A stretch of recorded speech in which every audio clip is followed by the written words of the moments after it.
الحمد للہ رب العالمین والصلاة والسلام علی سید الانبیاء والمرسلین۔ ناظرین کرام، حاضرین محفل، السلام علیکم ورحمۃ اللہ وبرکاتہ۔ میں ہوں آپ کا میزبان حافظ محمد عبید قادری، اور آپ دیکھ رہے ہیں ماہ رمضان المبارک کی خصوصی نشریات فیضان رمضان۔ الحمدللہ آج ایک مرتبہ پھر علماء کرام کے اور اس خوبصورت پینل کے ساتھ ہم ٹرانسمیشن لے کر حاضر ہو گئے ہیں، اور آج کا جو عنوان ہے، ٹاپک ہے، وہ بہت بڑا ہی شاندار ہے، جس سے ہم تمام کا دل باغ باغ ہو جائے گا۔ آج کا ہمارا ٹاپک ہے حضرت خدیجہ الکبریٰ رضی اللہ تعالی عنہا۔ یہ جو ہیں پیارے آقا صلی اللہ تعالی علیہ وآلہ وسلم کی پہلی نکاح میں آئیں۔ اس وقت پیارے آقا صلی اللہ تعالی علیہ وآلہ وسلم کی عمر مبارک 25 سال تھی۔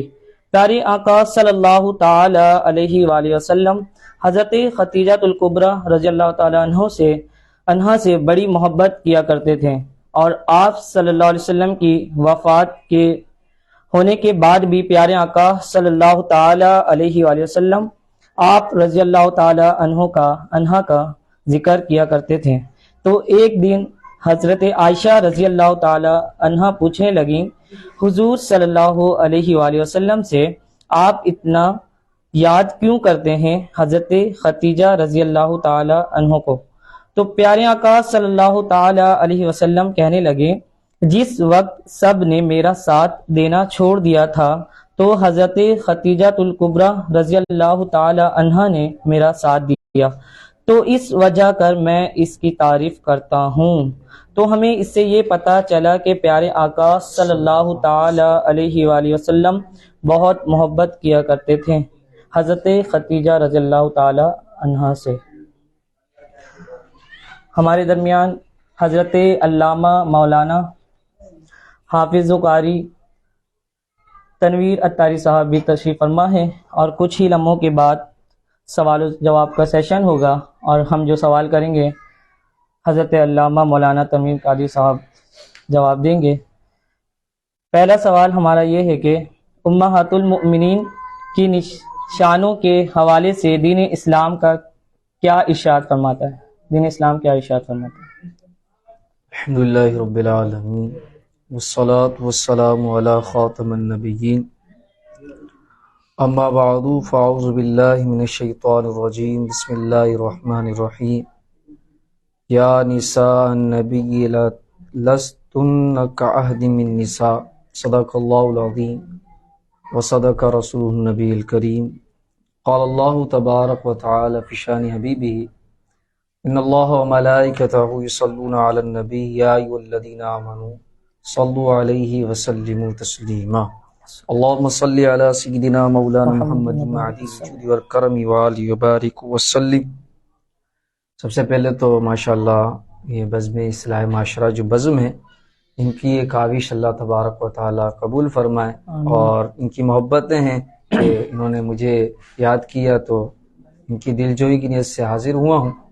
سوال جو آپ نے کیا ہے اس پر قرآن مجید کی آیت کا میں نے جز پڑھا ہے، سورہ احزاب کی آیت ہے، تو اللہ تبارک و تعالی قرآن مجید میں ارشاد فرماتا ہے، اے نبی کی بیویوں، تم اور عورتوں جیسی نہیں ہو۔ یہاں پر بے شک جو ہے مفسرین نے، اور آگے کی آیت ہے طویل، تو یہاں پر اللہ تبارک و تعالی نے یہ ارشاد فرما کر ان کی عزت اور تکریم کو بیان کیا کہ اے نبی کی بیویوں، تم اور عورتوں کی طرح نہیں ہو، بلکہ تم نبی کی زوجہ ہونے کی وجہ کر مومنوں کی ماں ہو، اور جو مومنوں کی ماں ہیں ان کی عزت دیگر عورتوں کی تو ہوتی ہے جو تقوی والی ہوں، پرہیزگار والی، لیکن ان سے بڑھ کر بھی جو اللہ تبارک و تعالیٰ کی بارگاہ میں بلند و مرتبہ رکھتی ہیں وہ امہات المومنین رکھتی ہیں۔ قرآن نے اس آیت سے اس طرف اشارہ فرمایا۔ ہمارا دوسرا سوال یہ ہے جو فیس بک اور واٹس ایپ کے ذریعے پوچھا جاتا ہے، ام المؤمنین حضرت خدیجہ الکبریٰ رضی اللہ تعالی عنہا کا مختصر تعارف بیان فرمائیں۔ حضرت خدیجہ الکبریٰ رضی اللہ تعالیٰ عنہ کے تعارف کی اگر بات کریں تو یہ حضور علیہ الصلوۃ والسلام کی سب سے پہلی بیوی زوجہ اور رفیقہ حیات ہیں، اور آپ حضرت خلید بن اسد آپ کے والد صاحب کا نام ہے، اور آپ کی والدہ کا نام ہے فاطمہ بنت زاہدہ۔ آپ قبیلہ قریش اور مکے میں ایک ممتاز حیثیت رکھنے والی اور عزت و وقار والی خاتون تھی، یہاں تک کہ آپ رضی اللہ تعالیٰ کی پاک دامنی کی وجہ سے اہل مکہ آپ کو طاہرہ کے لقب سے پکارا کرتے تھے، اور حضور علیہ الصلوۃ والسلام کی صورت و سیرت کو دیکھ کر، کمال صورت اور جمال سیرت کو دیکھ کر آپ نے خود حضور علیہ الصلوۃ والسلام سے نکاح کی رغبت کو ظاہر فرمایا، اور عرب کے مکے کے جو اشرافہ تھے، بڑے بڑے لوگ تھے، ان کے مجمع میں حضرت خدیجہ کبریٰ رضی اللہ تعالیٰ کا نکاح سید عالم صلی اللہ علیہ وسلم سے 25 سال، حضور کی عمر اس وقت 25 سال تھی، اور خدیجہ کبریٰ رضی اللہ تعالیٰ کی عمر جو ہے وہ 40 سال تھی۔ اس طرح آپ کا نکاح حضور علیہ السلام سے ہوا، ماشاءاللہ۔ اور مزید اگر تعارف کی بات کریں تو حدیث مبارکہ میں اس طرح بھی آتا ہے کہ 4 خاتون ایسی ہیں دنیا کے اندر جو اپنے دور کی سب سے فضیلت والی، رب کی بارگاہ میں فضیلت والے ہی ہیں، ان میں سے حضرت مریم رضی اللہ تعالیٰ عنہ، اور حضرت آسیہ جو کہ فرعون کی بیوی تھی یہ، اور تیسرے نمبر پر خدیجہ کبریٰ رضی اللہ تعالیٰ عنہ، اور چوتھے نمبر پر سیدہ فاطمہ زہرا رضی اللہ تعالیٰ عنہ۔ یہ وہ ہستیاں ہیں، یہ وہ خاتون ہیں جو سب سے افضل دنیا میں اپنے دور کے حساب سے رہیں اور آج بھی ہیں۔ بے شک، بالکل۔ قبلہ صاحب، ہمارا تیسرا سوال عرض یہ ہے کہ حضور علیہ السلام اور سیدہ خدیجہ الکبریٰ رضی اللہ تعالیٰ عنہ کا آپس میں محبت اور پیار کیسا تھا؟ ان کا آپس کا پیار اور محبت اگر دیکھا جائے تو بڑا کمال کا تھا۔ میں ایک حدیث پاک بیان کرتا ہوں، پھر آگے چلتے ہیں کہ حضور علیہ الصلوۃ والسلام غار حرا میں تشریف فرما ہوتے تھے، تو حدیث پاک میں آتا ہے اللہ تبارک و تعالیٰ بھی حضرت خدیجہ کبریٰ رضی اللہ تعالیٰ عنہ کو کیسے عزت عطا فرماتا ہے، اور خود جبریل امین حضور کی بارگاہ میں حاضر ہوئے اور عرض کرنے لگے یا رسول اللہ صلی اللہ علیہ وسلم، خدیجہ آپ کے پاس آ رہی ہیں، یہ جو سالن یا کھانا لے کر آ رہی ہیں آپ کے پاس۔ یہ حضرت جبریل عرض کر رہے ہیں حضور کی بارگاہ میں کہ خدیجہ آپ کے پاس آ رہی ہیں، جو کھانا ہے سالن لے کر آ رہی ہیں، ان سے آپ اللہ کا سلام بھی عرض کریں، اور میرا اللہ کا سلام بھی بتائیں، اور میرا سلام بھی عرض کریں۔ تو حضور علیہ الصلوۃ والسلام نے جب خدیجہ کبریٰ رضی اللہ تعالیٰ عنہ کو یہ سلام کہا کہ اللہ تم پر سلام بھیجتا ہے، اور جو ہے جبریل بھی تمہیں سلام کہتے ہیں، تو اس کے جواب میں آپ کے فقہاء تو علم کا عالم یہ تھا کہ آپ نے جواب میں اللہ کی حمد کی اور جبریل پر سلام بھیجا اور حضور پر بھی سلام بھیجا۔ اس طریقے سے اب محبت کی ذات ایک بات ہے، یہ حدیث پاک کافی ساری اس حوالے سے بخاری میں بھی ہے اور مسلم شریف میں بھی ہے کہ اس حضور علیہ الصلوۃ والسلام کی ایک مرتبہ جو ہے نا کسی نے ندا دی، تو ان کی آواز حضرت خدیجہ کبریٰ رضی اللہ تعالیٰ سے ملا کرتی تھی، اور وہ تھیں حضرت خدیجہ کبریٰ رضی اللہ تعالیٰ کی ہمشیرہ بہن تھی، جن کا نام تھا حالہ۔ ایک دن جو ہے نا حضور کی خدیجہ کبریٰ رضی اللہ تعالیٰ سے محبت کا عالم دیکھیں کہ حدیث پاک میں آتا ہے کہ آواز بھی ملا کرتی تھی اور ہمشیرہ بھی تھی، آپ خلید بن اسد کی آپ جو ہے وہ شہزادی تھی، بیٹی تھی۔ آپ نے آواز دی، حضور علیہ الصلوۃ والسلام سمجھے آواز دیکھ کر کہ خدیجہ کبریٰ رضی اللہ تعالیٰ نے مجھے آواز دی۔ آپ ایک دم جو ہے نا وہ جس کے لرزہ اور جھنجھری آئی، خدیجہ نے کہاں سے آواز دی مجھے؟ جب آپ نے مڑ کر دیکھا تو وہ حضرت حالہ تھی، تو آپ نے کہا یا خدایا، اے اللہ یہ تو جو ہے وہ حالہ ہے۔ پھر اس پر جو ہے نا حضرت عائشہ رضی اللہ تعالیٰ عنہ نے عرض کی یا رسول اللہ صلی اللہ علیہ وسلم، سرخ گالوں والی ایک بڑی عمر کی عورت جو کہ آپ اس سے اتنی محبت کرتے ہیں، تو اس پر حضور علیہ الصلوۃ والسلام فرمانے لگے فقانت ولدہ، یعنی حضور علیہ الصلوۃ والسلام نے فرمایا کہ خدیجہ وہ ہے کہ خدیجہ میں یہ بھی تھا، خدیجہ یہ بھی تھی، یعنی وہ پرہیزگاری کے عالم میں یہ تھی، عبادت میں یہ تھی، میرے ساتھ اس طرح کا معاملہ تھا، مجھ پہ پریشانی آتی تھی وہ میرے لیے آگے کھڑی جایا کرتی تھی، یہاں تک کہ خدیجہ وہ ہے جس سے میری نسل چلی۔ اور پھر یہاں ایک مزے کی بات یہ کرتا چلوں کہ خدیجہ الکبریٰ رضی اللہ تعالیٰ عنہ سیدہ فاطمہ زہرا رضی اللہ تعالیٰ کی والدہ ہیں. آپ زہرا رضی اللہ تعالیٰ کی والدہ اور قیامت تک جتنے سید آئیں گے سب کی آپ نانی جان. تو محبت کا عالم یہ تھا کہ جب بھی حضور بکری ذبح کیا کرتے یا کچھ بھی کیا کرتے نا، تو ایک مرتبہ کا واقعہ اس طرح کا ملتا ہے کہ حضور علیہ السلام بکری ذبح کیا کرتے تو آپ سہیلیوں کو تقسیم کیا کرتے تھے خدیجہ الکبریٰ رضی اللہ تعالیٰ عنہ کی. تو ایک دن ایسا ہوا کہ آپ نے جو ہے وہ حضرت عائشہ رضی اللہ تعالیٰ عنہ سے کہا، عشق کی بات ہے، محبت کی بات ہے، اللہ کرے ہمیں یہ حضور علیہ السلام کی محبت کا صدقہ ہمیں نصیب ہو اور اس کے صدقے ہم بخشے جائیں. کہ حضرت عائشہ رضی اللہ تعالیٰ عنہ سے حضور نے فرمایا جب سالن بناؤ نا تھوڑا شوروا بڑھا لینا، ہمارے ہوتا ہے نا شوروا روغن جو ہوتا ہے. تو حضرت عائشہ رضی اللہ تعالیٰ عنہ عرض کرنے لگیں یا رسول اللہ کوئی اتنا خاص مطلب زیادہ لوگ بھی نہیں، آپ شوروا بڑھانے کی بات کر رہے ہیں.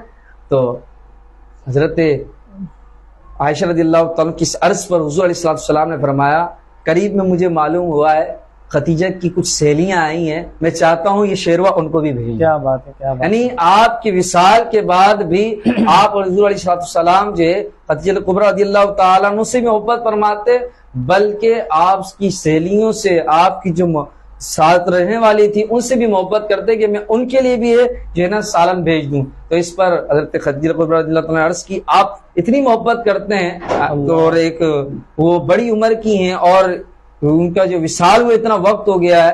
تو حضور علیہ السلام کی آنکھ چشمان اقدس میں آنسو آئے اور فرمانے لگے عائشہ جس وقت سب نے میرے ساتھ کفر کیا نا اس وقت خدیجہ نے میری تصدیق کی. جی جب سب مجھے جھٹلا رہے تھے یہ مجھے جو ہے میرا ساتھ دے رہی تھی، جب سب مجھے تکلیفیں دے رہے تھے یہ میری تکلیف کا درما اور مجھے جو ہے نا حوصلہ دے رہی تھی. خدیجہ رضی اللہ تعالیٰ عنہ کی سیرتیں ہیں کہ اماں عائشہ رضی اللہ تعالیٰ عنہ بھی رشک کرتی تھی اور یہ حضور علیہ السلام کا ہی فیضان ہے کہ حضور علیہ السلام کی نسبت کی وجہ کر حضرت خدیجہ الکبریٰ رضی اللہ تعالیٰ عنہ کو اعزاز ملا.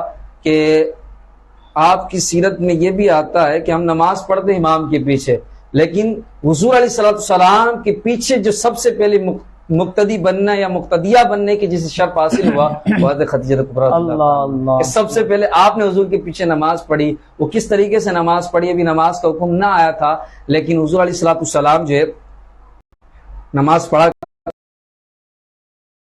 ایمان لائے. آپ رضی اللہ تعالیٰ عنہ کی زندگی جو ہے نا یہ یہاں پر علماء نے اس کو بیان کیا کہ سب سے پہلے حضور علیہ السلام پر ایمان لانے والی ہستی بھی آپ کی ہیں. پھر یہاں بھی یہ بھی ملتا ہے، ہم سنتے ہیں کہ ابو بکر صدیق رضی اللہ تعالیٰ ایمان لائے، مولا علی لائے. تو اس پر علماء نے بڑی اچھی تطبیق کی ہے کہ عورتوں کے اندر جو ہے نا سب سے پہلے جو ایمان لائیں وہ حضرت خدیجہ الکبریٰ رضی اللہ تعالیٰ کی ذات ہے، اور مردوں میں جو سب سے پہلے بڑے مردوں میں جو ایمان لائے وہ حضرت ابو بکر صدیق رضی اللہ تعالیٰ عنہ، اور بچوں میں جو ہے سب سے پہلے جو ایمان لائے وہ مولا مرتضی رضی اللہ تعالیٰ عنہ ہیں. اب یہ حضرات ہیں جو ایمان لائے حضور پر، لیکن حضور علیہ السلام کا حضرت خدیجہ الکبریٰ رضی اللہ تعالیٰ سے محبت کا پہلو میں نے 2-3 واقعہ آپ کے سامنے بیان کیے. یہاں تک کہ حضور علیہ السلام نے خود حضرت خدیجہ الکبریٰ رضی اللہ تعالیٰ عنہ کو جب آپ کا وصال ہوا، آپ کا وصال ہوتا ہے حضور علیہ السلام سے نکاح کے 25 سال بعد، 40 سال کی عمر میں آپ کے ساتھ نکاح ہوتا ہے اور آپ 65 سال کی عمر میں وصال فرماتی ہیں، تو خود حضور علیہ السلام آپ کو آپ کی قبر میں اتارتے ہیں. اور یہاں ایک مزے کی بات یہ ہے جب حضرت خدیجہ الکبریٰ رضی اللہ تعالیٰ کا وصال ہوا آپ کا نماز جنازہ نہیں ہوا، کیونکہ اس وقت جنازے کا حکم آیا ہی نہیں تھا. تو اس حضور علیہ السلام نے خود آپ کو قبر میں اتارا اور آپ کا مزار شریف آج بھی فیضان لٹا رہا ہے، اور وہ مکہ المکرمہ میں جنت المعالی کے اندر آپ کا مزار شریف ہے. اللہ تبارک و تعالی حضور کا سیدہ خدیجہ پاک سے محبت اور خدیجہ رضی اللہ تعالیٰ عنہ کا زندگی میں حضور سے وفا شعاری اور محبت کا صدقہ ہمیں بھی عطا فرمائے اور اس کے صدقے میں ہمارا بیڑا پار فرمائے. آمین. ہمارا اگلا سوال یہ ہے کہ آپ کا وصال کب ہوا تھا؟ میں نے عرض کی نا اسی میں کہ آپ کا وصال مبارک ہوتا ہے حضور علیہ السلام کے نکاح سے 25 سال یعنی 40 سال کی عمر میں آپ نے نکاح ہوا ہے، اور 65 سال کی عمر میں 10 رمضان مبارک کا آپ کا وصال ہوا ہے. یعنی ماہ رمضان جاری و ساری ہے اور آنے والے 10 رمضان کو آپ سب سے بھی عرض ہے جو سن رہے ہیں بیٹھے میں کہ آپ ضرور حضرت خدیجہ کبریٰ رضی اللہ تعالیٰ عنہ کے فیضان کو حاصل کرنے کے لیے خوب اشارے ثواب ضرور کریں۔ جی بالکل، رمضان کا مہینہ ہے تو ہم چاہ رہے ہیں کہ روزے کے حوالے سے بھی کچھ سوال کر لیں، کیونکہ واٹس ایپ فیس بک کے ذریعے پوچھا جاتا ہے روزے کب فرض ہوئے اور اس کی وجہ کیا بنی؟ روزے کب فرض ہوئے؟ جی روزے فرض ہوئے ہیں 2 ہجری میں ماشاءاللہ۔ اور 10 شعبان المعظم کو۔ وجہ کیا بنی؟ اسلام کے اندر کچھ چیزیں ہیں کسی کی یادگار پر مشتمل، جیسا کہ ہم مکے جائیں، اللہ سب کو لے جائے، مدینہ دکھائے، مکہ دکھائے، وہاں پر ہم مقام ابراہیم کو دیکھتے ہیں تو مقام ابراہیم یادگار ہے حضرت ابراہیم علیہ السلام کی، کہ آپ نے جب خانہ کعبہ کی تعمیر سے آپ جو ہے وہ فراغت حاصل کی تو آپ نے وہ نماز پڑھی تو اللہ نے فرمایا کہ اس جگہ کو اب نماز کی جگہ بنا، یہ آپ کی یادگار ہے۔ پھر اسی طریقے سے ہم صفا مروہ کی صحیح کرتے ہیں، جو جاتے ہیں عمرے پر، حج پر، تو اس صفا مروہ کی صحیح جو ہے یہ یادگار ہے سیدہ ہاجرہ رضی اللہ تعالیٰ عنہ کی، کہ آپ حضرت اسماعیل علیہ السلام کے پانی کے لیے آپ نے 7 چکر لگائے، کبھی آپ صفا کی طرف جاتی، کبھی مروہ کی طرف آتی، اللہ پاک کو آپ کی ادا اتنی پسند آئی کہ قیامت تک جو عمرے پر جائے گا، حج پر جائے گا، وہ اس ادا کو ضرور اپنائے گا۔ حضور علیہ السلام کی مبارک ہوئی 40 برس، تو آپ کو یہ الہام اور یہ آپ کو کیا گیا، آپ کے دل میں بات اور آپ کو خواب دکھائے گئے، اور ایسے خواب دکھائے گئے سچے کہ آپ جو خواب دیکھتے تھوڑے دنوں بعد ہو بہو ایسے دیکھتے آپ سامنے، تو آپ کے دل میں جو ہے نا ایک خیال آیا کہ میں خلوت کروں، خلوت میں رب کی عبادت کروں، تو آپ نے خلوت نشینی کو اختیار کیا، اور اس خلوت کی عبادت کے لیے آپ نے جس جگہ کا انتخاب کیا وہ تھی غار ہیرا۔ غار ہیرا میں آپ عبادت کے لیے جایا کرتے تھے۔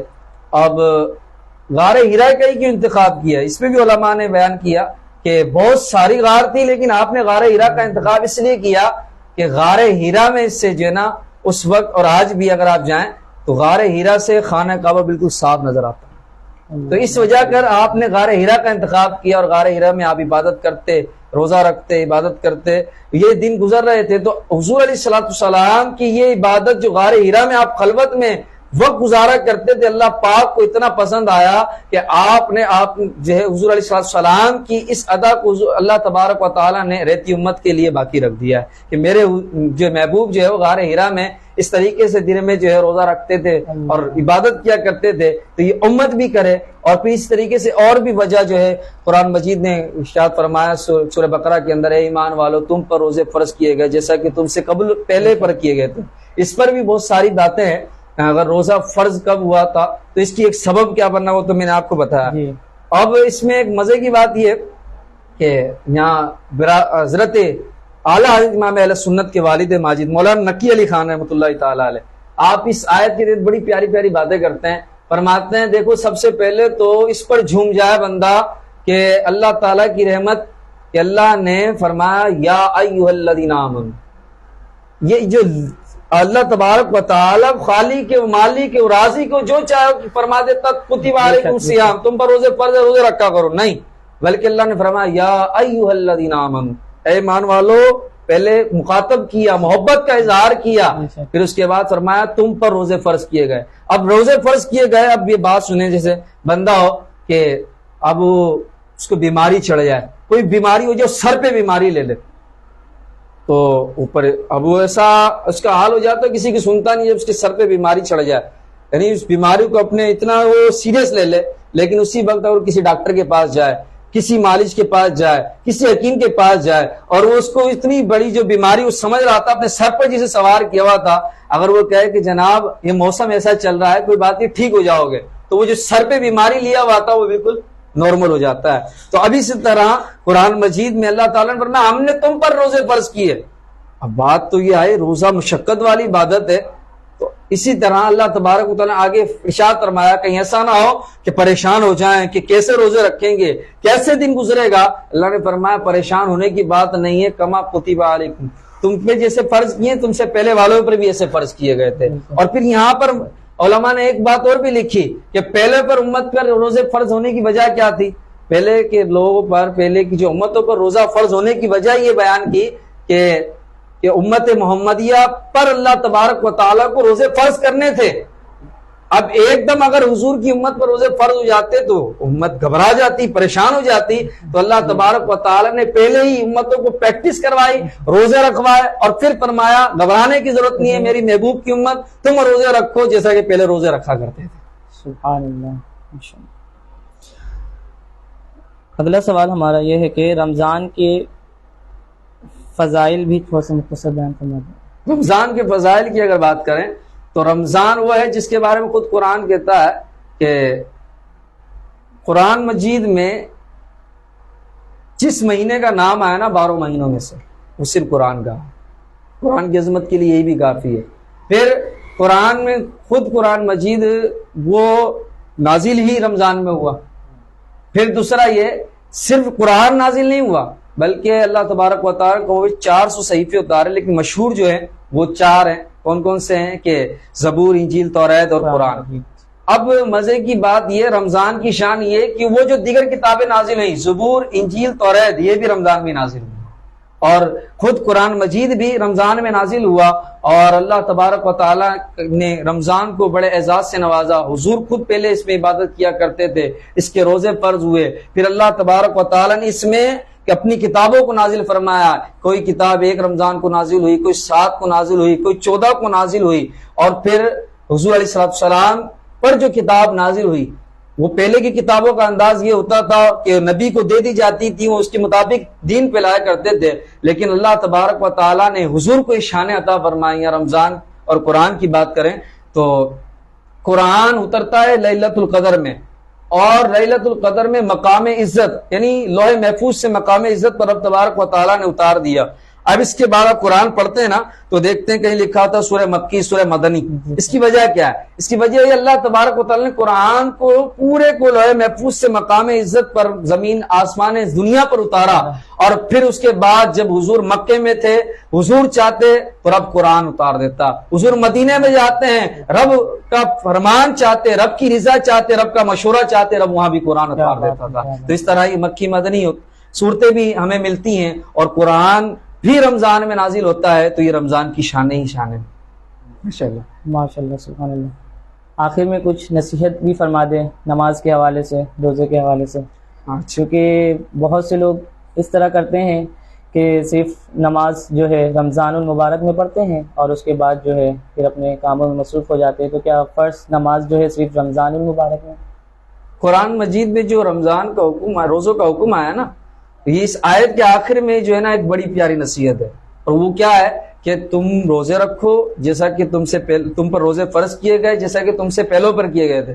پھر اس کے بعد روزوں کا مقصد بھی بیان کر دیا، لعلکم تتقون، تاکہ تم پرہیزگار ہو جاؤ، تاکہ تم تقوی والے ہو جاؤ. تو قرآن مجید کی اس آیت سے ہی پتہ چلا رمضان میں صرف نمازیں نہیں پڑھنی ہے، رمضان میں صرف قرآن نہیں پڑھنا ہے، بلکہ رمضان آیا اس لیے ہے کہ تم پکے نمازی بن جاؤ. رمضان آیا اس لیے ہے کہ تم قرآن پڑھنے والے بن جاؤ. اور یقیناً جو تقوی اختیار کرتا ہے، جو پرہیزگاری کو اختیار کرتا ہے، اللہ تعالیٰ اسے اپنا محبوب بندہ بنا لیتا ہے. اور پھر آج ہمارے حال یہ ہے، نصیحت کی بات کریں تو ہم نے اسباب پر نظر ڈالی ہوئی.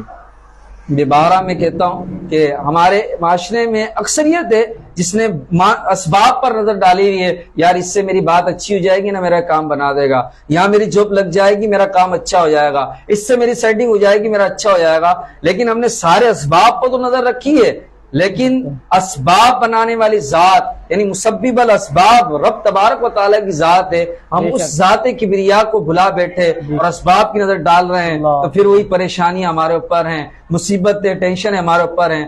اگر چاہتے ہمیں راحتیں ملیں، سکون ملے، تو اس مسبب الاسباب کی بارگاہ میں آ جائیں، نمازیں پڑھیں، روزے پابندی سے رکھیں، قرآن پڑھیں، ماں باپ کی فرما برداری کریں، بڑوں کا ادب ہونا چاہیے، چھوٹوں پر شفقت ہونی چاہیے. اور پھر اپنے آپ کو معاشرے کا ایک با کردار، با اخلاق اور با وقار بندہ ہم میں سے ہر ایک کو بننا چاہیے. بے شک انشاءاللہ. ماشاءاللہ سبحان اللہ. یہ تھے جناب حضرت علامہ مولانا تنویر اطاری صاحب، جو روزے کے حوالے سے ہمیں بتائیں، نماز کے حوالے سے بتائیں. جو ہمارا ٹاپک تھا حضرت خدیجہ الکبریٰ رضی اللہ تعالیٰ عنہ، ان کے سیرت و صورت کے بارے میں بتائیں. اللہ پاک سے دعا ہے کہ جو کچھ بھی سنا ہمیں اس پر عمل کرنے کی توفیق عطا فرمائے۔ اور جیسے کہ آپ دیکھ رہے ہیں فیضان رمضان بزم اصلاح معاشرہ کے ساتھ انشاءاللہ ہمارا کل بھی نشست شروع ہوگا، تو آپ تمام لوگوں سے گزارش ہے اسی طرح آپ دیکھتے رہیں۔ السلام علیکم ورحمۃ اللہ وبرکاتہ۔